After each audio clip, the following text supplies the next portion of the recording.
Bonjour à toutes et à tous, bienvenue dans Plein Feu sur l'écho. Vous le savez, c'est le quart d'heure des entrepreneurs, 15 minutes pour tout savoir sur un dirigeant économique normand, à la fois côté pro et côté perso. Et avec Sébastien Coll, bien sûr. Bonjour Sylvain. Bonjour, je rappelle, vous êtes rédacteur en chef du Journal des entreprises. De Normandie. De Normandie. Et on a à cœur de faire découvrir à tous ceux qui nous suivent de nouveaux acteurs économiques. Et alors celui qu'on reçoit ce soir, ce matin, cet après-midi, c'est comme vous voulez, puisque vous consommez le programme à tout moment du jour et de la nuit. Eh bien, j'ai envie de dire qu'il est un bâtisseur, il est un constructeur. Il dit quand on l'interroge qu'il aime avancer brique après brique, pierre après pierre, et pourtant, ça n'est pas un homme du BTP. Qu'est-ce qu'il faut comprendre ? Type de bâtisseur particulier puisque c'est un constructeur d'infrastructures informatiques, Sylvain. Voilà. Donc effectivement, on va avoir un constructeur d'un type différent de ce qu'on connaît d'habitude. Il est établi à Isnoville. Oui, c'est ça, c'est le siège social, le nouveau siège social, puisqu'ils ont déménagé récemment en septembre. Ils sont passés de Biorel à Isnoville sur un bâtiment plus grand, une surface de 1000 m² à peu près. Laurent Benita, directeur général d'Artemis. Bonjour Laurent Benita. Bonjour. Alors pour vous, c'est une première parce que vous n'avez pas encore eu l'habitude d'être interrogé sur un plateau télé ? Non, pas encore. Est-ce que ça veut dire... Ni le 20h, ni le 18h, ni le 14h. Alors vous l'avez compris, C'est un début. et là on est le à toute heure, puisque finalement sur le web on peut consulter à toute heure. Ça veut dire que c'est le début de la gloire ?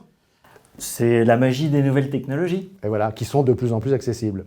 Alors, juste avant de vous confier aux questions de Sébastien Coll, juste rappeler à ceux qui vous connaissent et faire découvrir à ceux qui ne vous connaissent pas que vous êtes un dirigeant économique, directeur général donc d'Artemis, les systèmes d'information, architecture numérique. On va en dire beaucoup plus. Vous êtes à la tête d'une société de 150 personnes à peu près, installée à Isnoville. Vous appartenez à un groupe d'à peu près 500 personnes. Exactement. Et alors, autant le dire tout de suite, ça marche bien, mais on va encore une fois en dire beaucoup plus juste après. Vous êtes normand, vous êtes né à Évreux, et vous êtes autodidacte. Alors, toujours la question qui revient toujours un peu, avantage ou inconvénient d'être autodidacte ? Un peu des deux peut-être ? Parce que c'est vrai que quand on est à l'école, on nous dit qu'il faut faire des études, et puis on connaît, et on rencontre avec Sébastien, tellement de dirigeants qui effectivement ont réussi et qui en fait ont abandonné l'école à 16 ans. Alors vous c'est le bac, alors cela dit, vous êtes quand même allé jusqu'au bac. Mais quelquefois ça vous manque d'avoir fait quelques années de plus, ou vous diriez que c'est presque un avantage ? Alors je peux pas répondre à cette question puisque je n'ai pas le comparatif de avec ou sans. Voilà. Je suis sans, c'est mon bagage. Je pense que j'ai pas trop mal fait sans, voilà, et je sais pas ce que j'aurais fait avec. Donc en tout cas, ça ne me manque pas. Est-ce que l'avantage, c'est pas plutôt d'avoir aussi vu toutes les facettes du métier, justement, en étant autodidacte ? Alors j'ai vu pas mal de facettes de métiers, qu'ils soient techniques, commerciales, avant d'arriver à un poste de direction générale. Pour précision d'ailleurs, à la Société Générale, d'abord dans un parcours technique d'une quinzaine d'années, et puis ensuite dans la fonction publique. Absolument. Ce qui peut être assez original d'ailleurs pour quelqu'un qui est un acteur économique privé. Absolument. Donc 4 ans à la Société Générale, une dizaine d'années dans une collectivité. Donc là, totalement du côté de la technique. Et puis après, vous êtes passé chez Altitude. Exactement. Le groupe Altitude, où vous avez exercé des fonctions commerciales, puis des fonctions de direction, marketing, commercial. C'est ça. Et puis le parcours s'achève avec une certaine forme de logique à ce job depuis 5 ans et demi de directeur général d'Artemis suite à un rachat. Absolument. C'est pas fini le parcours, tu dis s'achève, mais... Jusqu'à aujourd'hui, jusqu'au moment de notre rencontre. Jusqu'à aujourd'hui. Voilà. Et pour la suite, Laurent Benita, eh bien, c'est Sébastien Coll qui pose les questions. Alors Laurent Benita, donc vous êtes à la tête d'une filiale du groupe Artemis. Absolument. Vous pouvez nous dire un mot sur ce groupe, ce qu'il représente et où est son siège ? Alors le groupe Artemis est basé sur Paris, rue de Paradis dans le 10e. Un groupe qui fait le même métier que nous à l'origine, qui est plus ancien que nous. Le groupe a fêté ses 30 ans. La partie Normandie a 17 ans d'existence. Le groupe donc a fait l'acquisition de la partie Artemis Normandie. D'ailleurs, je tiens à préciser que... Une petite anecdote, ça s'appelait... Vous avez récupéré le nom en fait. Exactement. La filiale a donné son nom au groupe. Donc voilà, signe d'une certaine confiance ou performance de cette filiale, qui a donc donné son nom au groupe. Donc 30 ans pour le groupe, 17 ans pour la partie Normandie. Moi-même, je suis arrivé dans le groupe il y a un peu plus de 5 ans. Donc suite à un rachat, une expérience particulière. On était dans une logique de continuité. Et pourtant, un rachat, c'est quelque chose de perturbant. Voilà, donc on a relevé les manches et puis essayé de convaincre qu'on était là aussi bien auprès de nos collaborateurs, nos clients, pour assurer une pérennité, une continuité et aujourd'hui, redévelopper l'entreprise. La formule prend bien puisque vous êtes en croissance assez forte de 20% d'une année sur l'autre, de 2018 à 2019, de 9 à 11 millions d'euros de chiffre d'affaires sur la filiale Normandie. C'est ça, tout à fait. Donc 2016, c'était 6,8 millions. Et puis progressivement, un chiffre d'affaires qui a progressé. Et comment on l'explique cette progression? C'est quoi le moteur de votre croissance aujourd'hui chez Artémis Normandie? Alors, je pense qu'on a un marché qui est plutôt dynamique dans le domaine des ESN de façon générale. Après, les ESN, vous nous redites en entreprise de services numériques. D'accord. Merci de traduire. J'ai un petit doute. Donc anciennement appelé les SS2I pour qui ça parle. Donc les sociétés de services en informatique. Hein, exactement. Du début des années 80. Voilà, tout à fait. C'est parce que j'ai plus 20 ans.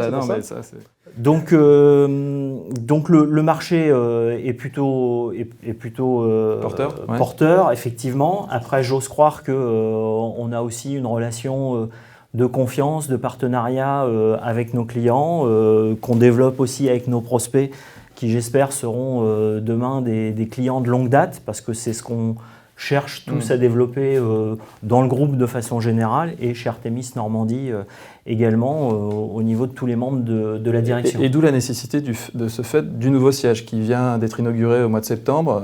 Vous avez grandi, il y a plus de salariés. Aujourd'hui, vous êtes à combien et c'est quoi ces nouveaux locaux? Comment ils se présentent? Alors, ces nouveaux locaux, c'est 1000 m² sur le parc de la Ronce à Isnoville.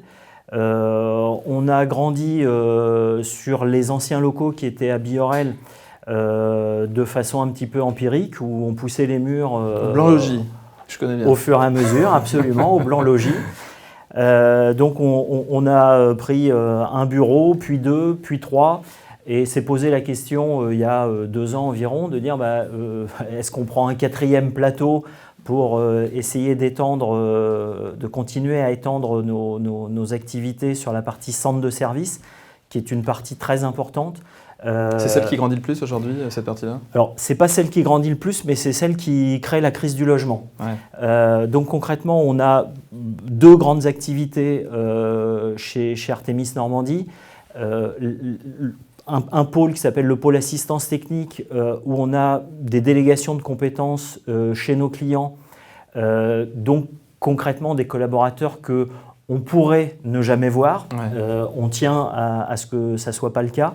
Donc on a des managers de proximité qui vont chez nos clients voir et nos clients et nos collaborateurs. C'est combien de clients aujourd'hui à Artémis Normandie? C'est une bonne 30aine de clients. Ouais. Ça va du grand compte au plus petit ou c'est plutôt essentiellement des entreprises de grand compte? Sur cette première partie de délégation de compétences, on est exclusivement sur du grand compte, soit grand compte belle PME régionale, soit filiale ou site d'entreprises nationales, internationales. Vous nous parliez de la proximité nécessaire avec vos salariés. Vous aviez envie qu'ils ne soient pas seuls, d'avoir un rapport avec eux. Le nouveau bâtiment, il est BBC, il est HQE, haute qualité environnementale. Si tu ne le savais pas, je te l'explique. C'est important. Je ne répondrai pas. Je crois qu'il y a aussi Baby-Food, cuisine de type scandinave, etc. dans vos locaux. Il y a tout ça. Vous avez un intérêt pour les salariés à ce qu'ils se portent bien dans l'entreprise. C'est quelque chose qui vous tient à cœur, ça, aujourd'hui? Absolument. Alors, je pense que ça nous tenait à cœur dans les anciens locaux, mais c'était beaucoup plus compliqué à mettre en œuvre. Je ne suis pas allé tout à fait au bout tout à l'heure de l'explication sur la nécessité de ce déménagement, qui était de dire les collaborateurs qui ne sont pas dans nos locaux, c'est une chose, ils sont donc chez nos clients à plein temps. Et on a également une part importante de nos collaborateurs, c'est aujourd'hui une 30aine de personnes qui travaillent pour nos clients à distance depuis nos locaux. Donc avant locaux à Biorel, crise du logement, tout le monde était au bout de l'histoire. Et donc soit on prenait un 4e plateau et on continuait de morceler, soit on rassemblait tout le monde dans effectivement des locaux qui nous permettaient aussi d'avoir un meilleur vivre ensemble, d'avoir qu'il n'y ait pas des personnes, des services différents sur différents étages, mais que tout le monde puisse se retrouver le midi autour du baby-foot ou de la cuisine ou de la terrasse. Il y avait aussi une nécessité de grandir parce que vous continuez à recruter. Alors on continue à recruter. C'est à peu près combien de personnes là, qui a encore recruté en ce moment ? Alors on a recruté en 2018 40 personnes. Sur 2019 on fera mieux, voilà, beaucoup plus. J'ai coutume de dire que si on devait faire un graphe, une courbe, avec nos besoins en recrutement toutes les semaines, depuis 3 ans, la courbe oscillerait entre 20 et 30. Donc c'est le nombre de postes ouverts en permanence chez Artemis Normandie pour voir aux besoins de nos clients. Donc on note que Artemis est en progression constante et je repasse la parole à mon ami Sylvain pour les questions, attention, plus perso. Il faut travailler beaucoup pour en arriver là, mais que fait notre invité lorsqu'il ne travaille pas? Réponse tout de suite. Très difficile, Laurent Benita, de questionner les acteurs économiques sur leur vie privée, parce qu'ils n'ont pas l'habitude d'en parler. Et puis, alors je vais essayer, je suis sûr que je vais avoir du mal. Alors je pose la question traditionnelle, que faites-vous quand vous ne travaillez pas? Alors, soit je travaille. Alors, ça te commence toujours par... Aïe, aïe, aïe. Alors moi je sais que Zut, si... je suis tombé dans le panneau. Alors je vais vous aider. Si vous n'aviez pas été directeur général d'Artemis, vous auriez pu être champion de tennis, champion de natation, coureur automobile, maçon ou bricoleur. Donc ça veut dire qu'effectivement ça fait partie des domaines qui vous intéressent. Mais vers lequel de ces domaines va votre préférence? Vers lequel avez-vous une priorité? J'aime bien un peu tout ça. Voilà. Vous m'auriez parlé de foot, j'aurais été plus en difficulté. Mais donc oui, effectivement. Vieilles pierres, vous dites aimer les vieilles pierres? Absolument. Ça, et vous faites du bricolage, vous retapez? J'ai retapé un certain nombre de maisons. Ah oui, un certain nombre quand même. Vous êtes à fond dans mon intimité. Donc j'ai retapé des maisons, non pas pour faire... marchand de biens ou de la négo, mais pour mon propre usage. C'est le plaisir. Vous allez chercher quel plaisir dans cet acte quand même courageux et puis fatigant quand même. Vous me tenez là. Vous me tenez. Allez-y. Non, le plaisir, c'est le plaisir de construire. Voilà. On revient à la question du début finalement. Absolument. C'est le bâtisseur, le constructeur. C'est voir quoi. Et qu'est-ce qui vous plaît? Voir qu'on progresse, on édifie, faire aboutir un projet. Oui. Oui, tout ça. Tout ça. Enfin, voilà. Partir de peut-être un peu aussi le goût de la difficulté quand même, de se dire. Est-ce qu'on va y arriver? Je pense que par moment il y a des raccourcis à prendre que je ne prends pas forcément. Alors vous auriez pu travailler chez Vinci Construction, chez Bouygues, non mais je le dis sérieusement. Alors, comme ça, je ne pense pas. Non. Voilà, parce que quand je fais construire un bâtiment, pour le coup, ça me donne beaucoup moins envie. Oui. Je pense que... Il faut qu'il y ait le plaisir du loisir peut-être. Alors ça, et puis de maîtriser les choses et de le faire à sa façon et à son rythme. Quand on travaille chez Vinci, je pense que c'est tout droit. C'est tout droit. Allez, on va faire plaisir à notre invité, Sébastien. On va revenir sur le professionnel. Vous êtes un dirigeant qui n'est pas un entrepreneur, au sens où vous n'avez pas créé ni repris. Vous êtes ce qu'on appelle un dirigeant salarié. Ouais. Et vous dites, c'est votre formule, je la reprends, que vous avez une âme d'entrepreneur, mais que vous n'avez pas les actions qui vont avec. On comprend bien ce que ça veut dire. La formule est effectivement amusante. Mais est-ce qu'on pourrait imaginer que, vous êtes encore jeune, vous avez 54 ans, est-ce que vous pourriez créer une entreprise, en tout cas, ou la reprendre? Est-ce que c'est quelque chose qui serait envisageable, pour terminer? Comme ça, je ne pense pas. Je vais reprendre la formule d'un de mes anciens patrons, il se reconnaîtra peut-être, qui un jour m'a dit « Laurent, tu casses tes jouets ». Alors ça voulait dire, en gros, tu construis, parce que je pense que dans toutes les postes, y compris la fonction publique, j'ai beaucoup construit. Et puis, quand ça marche, tu t'en vas. Voilà. Donc là, j'ai plutôt envie de profiter de ce que j'ai construit. Je pense que voilà, on a fait de très belles choses chez Artemis Normandie. Et je suis plutôt dans cette logique de profiter de ce que j'ai construit pour une fois et de ne pas passer à la maison suivante. Mais de continuer à développer quand même. Absolument, ouais, ça c'est sûr. On arrive aux 15 minutes de ce quart d'heure des acteurs économiques et des entrepreneurs. Bon, c'était votre première. Alors écoutez, en toute simplicité devant les caméras, c'était comment ? Ah, c'était, j'ai pas vu le temps passer. Bon, vous n'avez pas vu le temps passer. Voilà. Comme souvent d'ailleurs, quand on n'a pas trop l'habitude. ouais. Bon, on a quand même fait effectivement 15 minutes d'entretien.